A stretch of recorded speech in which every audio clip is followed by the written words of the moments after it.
Dear students, आज हम आपको बीएससी सेकेंड ईयर के पेपर सेकेंड के यूनिट थर्ड का topic hormonal control on estrous and menstrual cycle, implantation, pregnancy and lactation के बारे में डिटेल में स्टडी कराएंगे। तो यहाँ पर हम सबसे पहले hormonal control of menstruation cycle के बारे में बताते हैं कि किस प्रकार हार्मोन्स का जो रज चक्र है उस पर कंट्रोल होता है। तो सबसे पहले हम रज चक्र के बारे में आपको डिटेल्स में बताते हैं कि मासिक स्राव मेंस्ट्रुएशन एक लैटिन भाषा के मेंसेस से लिया गया शब्द है, जिसका अर्थ महीना, ल्यूनर मंथ होता है। मनुष्य मादा में एस्ट्रस चक्र 28 डेज का होता है तथा इसे हम रज चक्र भी कहते हैं। यह कभी कभी 24 से 35 डेज तक का भी हो सकता है। इस चक्र का जो एंड है वो एक जनन छिद्र रिप्रोडक्टिव पोर के द्वारा मासिक स्राव या रक्तस्राव से होता है। मेंस्ट्रुएशन साइकिल की मुख्य घटनाओं को हम ओवेरियन साइकिल की घटनाओं तथा गर्भाशय के एंडोमेट्रियम में होने वाले परिवर्तनों को एक दूसरे के साथ में कोरिलेटेड किया जा सकता है। गर्भाशय की दीवार का भीतरी स्तर मोटा होना स्टार्ट हो जाता है। इसमें ब्लड सर्कुलेशन भी बढ़ जाता है। इसकी सेल्स में फैट व ग्लाइकोजन का डिपोजिशन भी स्टार्ट हो जाता है। यदि गर्भाधान हो जाता है तो रज चक्र बंद हो जाता है, अन्यथा पहले रज चक्र के 26 से 27 डेज बाद में वापस गर्भाशय के एंडोमेट्रियम में क्रमबद्ध तरीके से परिवर्तन स्टार्ट हो जाते हैं और रज चक्र स्टार्ट हो जाता है। रक्तस्राव 4 से 5 डेज तक ही जारी रहता है। उसके बाद में गर्भाशय के एंडोमेट्रियम के स्ट्रेटम फंक्शनलिस के निर्मोचन स्टार्ट हो जाता है। फिर यह साइकिल प्रत्येक 28 डेज बाद में फिर से होता है। इसको हम मेंस्ट्रुएशन साइकिल कहते हैं। इस चक्र में होने वाले परिवर्तनों को हम निम्न प्रवस्थाओं में डिवाइडेशन कर सकते हैं। नंबर 1 प्रतिरोध भवन प्रोलिफरेटिव फेज, डिम्बोत्सर्ग phase, ovulatory phase. Number 3 secretory phase, श्रवण प्रवस्था। नंबर 4 मेंस्ट्रुअल फेज, रक्त श्रवण प्रवस्था। यहाँ पर डायग्राम के माध्यम से मेंस्ट्रुएशन साइकिल की विभिन्न प्रवस्थाओं और उनका टाइमिंग दिया गया है, जिसमें फर्स्ट डेज से लेकर 28 डेज तक दर्शाया गया है। रक्त स्त्रावण 1 से 4th डेज, प्रचुर भवन प्रवस्था 4 से 13वें दिन तक, और ओव्यूलेशन अवस्था जो 14वें दिन तक, और स्त्रावण प्रवस्था जो कि 14वें से 28 डेज तक का कार्य समय दिया गया है। यहाँ पर हम सबसे पहले प्रोलिफरेटिव फेज प्रचुरोद भवन प्रवस्था के बारे में डिटेल्स में बताते हैं कि ये प्रवस्था पुटकीय प्रवस्था या प्री ओवुलेटरी फेज भी कहलाती है। इस प्रवस्था में रक्तस्राव के बाद में तथा ओवुलेशन से पहले की घटनाएं आती है। यह प्रवस्था 6ठे दिन से लेकर 13वें दिन तक की होती है। जब रक्तस्राव से हुई हानि को ठीक कर लिया जाता है तब यह प्रवस्था होती है। अंडाशय अधिक मात्रा में एस्ट्रोजन सीक्रेटेड स्रावित करता है।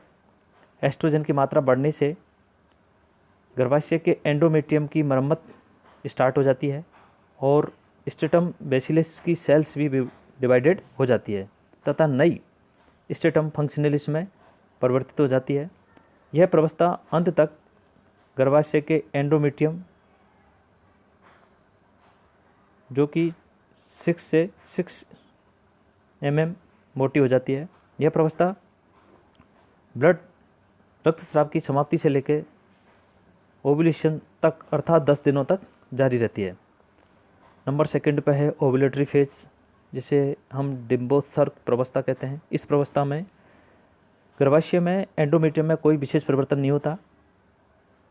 इस प्रवस्था में डिम्ब अंडाशय के पुट्टिका के फटने से बाहर निकल जाता है एवं डिम्ब के अंडाशय से बाहर निकलने को ही हम डिम्बोत्सर्ग या ओवुलेशन कहते हैं।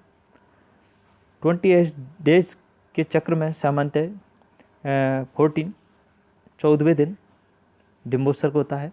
इस प्रवस्था में जो बॉडी का टेम्परेचर है वह थोड़ा बढ़ जाता है और यह तब तक रहता है जब तक कि नया रज चक्र प्रारंभ नहीं होता। और जो फटी हुई पुट्टिका वो कार्पस ल्यूटियम का परिवर्तन करती है या उसमें बदल जाती है। नंबर 3 है स्क्लेरोटिक फेज, श्रवण प्रावस्था। इसे हम पोस्ट ओवुलेटरी फेज भी कहते हैं। इसकी अवधि 15 से 28वें दिन तक होती है और डिम्बोत्सर्ग के अगले दिन से जब तक रक्तस्राव प्रारंभ नहीं होता, इस प्रावस्था में एस्ट्रोजन व प्रोजेस्टेरोन की मात्रा बढ़ जाती है, क्योंकि कार्पस ल्यूटियम का डेवलपमेंट ल्यूटिनाइजिंग हार्मोन के कंट्रोल में होता है। वह यह एस्ट्रोजन व प्रोजेस्टेरोन के स्रावण को प्रारंभ कर देता है। प्रोजेस्टेरोन गर्भाशय की एंडोमेट्रियम को निषेचित अंडाणु को ग्रहण करने के लिए तैयार करता है, अर्थात गर्भाशय की दीवार का भीतरी स्तर मोटा होना, इसमें ब्लड सर्कुलेशन बढ़ना, इनकी सेल्स में फैट एंड ग्लाइकोजन का डिपोजिशन होना तथा उसकी ग्रंथियों द्वारा सीक्रेशन प्रारंभ करना। इस प्रावस्था में उत्तक द्रव की मात्रा में वृद्धि हो जाती है एवं इन सब परिवर्तनों का उद्देश्य अंडाणु को रोपण के लिए गर्भाशय की एंडोमेट्रियम स्तर को तैयार करना होता है। नंबर 4 पे है हमारा रक्त स्रावण प्रावस्था। इसमें अगर फर्टिलाइज्ड एक निषेचित अंडाणु का रोपण नहीं होता है तो कार्पस ल्यूटियम में एस्ट्रोजन व प्रोजेस्टेरोन का स्रवण रुक जाता है। व कार्पस ल्यूटियम कार्पस एल्बिकेंस में कन्वर्ट हो जाता है। साथ ही रक्तस्राव प्रारंभ हो जाता है। रक्तस्राव में रक्त व गर्भाशय का एंडोमेट्रियम स्तर से झड़ा हुआ उत्तक द्रव, श्लेष्मा व एपिथेलियम सेल्स होती है और जो आधारित स्तर है उसमें कोई हानि नहीं होती। यह स्राव 4 से 5 डेज तक होता है तथा इस स्राव में लगभग 35 ml ब्लड तथा 35 ml उत्तक द्रव और कुछ स्ट्रेटम फंक्शनलिस के कुछ भाग होते हैं। अंडाशय चक्र का पहला दिन रक्तस्राव का पहला दिन माना जाता है। यह स्राव गर्भाशय गुहा से गर्भाशय ग्रीवा में फिर योनि से होता हुआ जो रिप्रोडक्टिव पोर से बाहर आ जाता है। सामान्यतः यह स्राव 5वें दिन तक होता है और सारी स्ट्रेटम फंक्शनलिस झड़ जाती है तथा गर्भाशय के एंडोमेट्रियम अब बहुत ही ज़्यादा पतली हो जाती है तथा स्ट्रेटम बेसिला से ही शेष बचती है। अब नया मेंस्ट्रुएशन साइकिल स्टार्ट हो जाता है।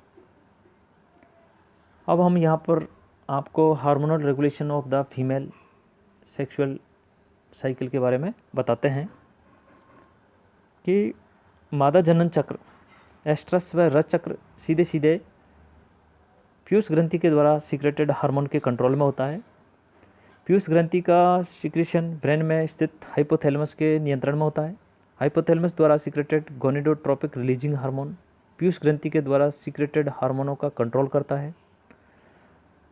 गोनेडोट्रोपिक रिलीजिंग हार्मोन अग्र पीयूष ग्रंथि को एफएसएच, पुट्टिका उत्तेजक hormone, follicle stimulating hormone and luteinizing hormone LH को सीक्रेटेड करने के लिए इंड्यूस्ड करते हैं। एफएसएच व LH hormone follicle development, maturation तथा फॉलिका द्वारा एस्ट्रोजन सीक्रेशन को इंड्यूस करते हैं। सिर्फ एक फॉलिकल को छोड़कर शेष सभी विखंडित हो जाती है और शेष बची हुई फॉलिका और अधिक एस्ट्रोडियल सीक्रेटेड करती है। फॉलिका द्वारा अधिक मात्रा में एस्ट्रोडियल का सीक्रेशन पीयूष ग्रंथि को और अधिक एफएसएच व एलएच स्रावित करने के लिए उत्प्रेरित करता है। यहाँ पर गोनेडोट्रोपिन की प्लाज्मा में कंसंट्रेशन दे रखी है, जिसमें ल्यूटिनाइजिंग हार्मोन की मात्रा दर्शाई है जो 14वें दिन के आसपास ज़्यादा हो जाती है, फिर डे बाय डे डाउन हो जाती है। और नीचे एफएसएच की मात्रा दर्शाई है जो किस प्रकार कितनी मात्रा में कितनी कंसंट्रेशन में बढ़ता है फिर डाउन हो जाता है। और उसी के नीचे दूसरे ग्राफ के द्वारा स्टीरॉयड हार्मोन्स एस्ट्रोजन व प्रोजेस्टेरोन की प्लाज्मा में सांद्रता को दर्शाया गया है कि एस्ट्रोजन की मात्रा किस प्रकार कौन से डेज में इंक्रीज हो रही है, बाद में डिक्रीज होती है। उसी प्रकार प्रोजेस्टेरोन हार्मोन जो कि लास्ट के दिनों में इंक्रीज होता है और स्टार्ट में कम मात्रा में पाया जाता है। और उसी के नीचे जो गर्भाशयी प्रावस्था जो 1 से 28वें दिन तक जो परिवर्तन होते हैं रक्त स्रावण प्रवस्था, प्रचोदभवन प्रवस्था, स्त्रावण प्रवस्था को दर्शाया गया है। और नीचे अंडाशय प्रवस्था जिसमें पुट्टिकाएँ, ओवुलेशन और ल्यूटियल फेज को भी डायग्राम के द्वारा दर्शाया गया है। जब बहुत अधिक मात्रा में ल्यूटिनाइजिंग हार्मोन का सिक्रेशन फोलिका के मैच्योरेशन व ओवुलेशन के लिए आवश्यक होता है, तो डिम्बोत्सर्ग के पश्चात शीघ्र ही पुट्टिका कार्पस ल्यूटियम में परिवर्तित हो जाती है। अब कार्पस ल्यूटियम एस्ट्रोजन व प्रोजेस्टेरोन सिक्रेटेड करता है और धीरे धीरे इनकी मात्रा बढ़ती है तथा ल्यूटियल प्रवस्था के मध्य में अधिकतम स्तर पर पहुंच जाती है। प्रोजेस्टेरोन की मात्रा इस समय अधिक होती है। यह गर्भाशय के एंडोमेट्रियम को निषेचित अंडाणु के रोपण के लिए तैयार करता है, साथ ही स्तन ग्रंथियों को भी दुग्ध स्रावण के लिए परिवर्तित करता है। एस्ट्रोजन व प्रोजेस्टेरोन को ब्लड में अधिक मात्रा FSH व LH के सिक्रेशन को नेगेटिव फीडबैक मैकेनिज्म के द्वारा कम करते हैं। अगर निषेचन नहीं होता है तो कार्पस ल्यूटियम नष्ट हो जाता है, साथ ही हाइपोथैलेमस को GnRH गोनेडोट्रोपिक रिलीजिंग हार्मोन साबित करने के लिए उत्प्रेरित करती है। परिणाम स्वरूप अग्रपीयूष ग्रंथि अधिक मात्रा में FSH व LH सिक्रेटेड करता है, जिसके कारण नया चक्र स्टार्ट हो जाता है। आगे हम आपको नेक्स्ट वीडियो में अंडोत्सर्ग, डिम्बोत्सर्ग या ओवुलेशन के बारे में और निरूपण, इम्प्लांटेशन और role of hormone in implantation के बारे में डिटेल्स में बताएंगे।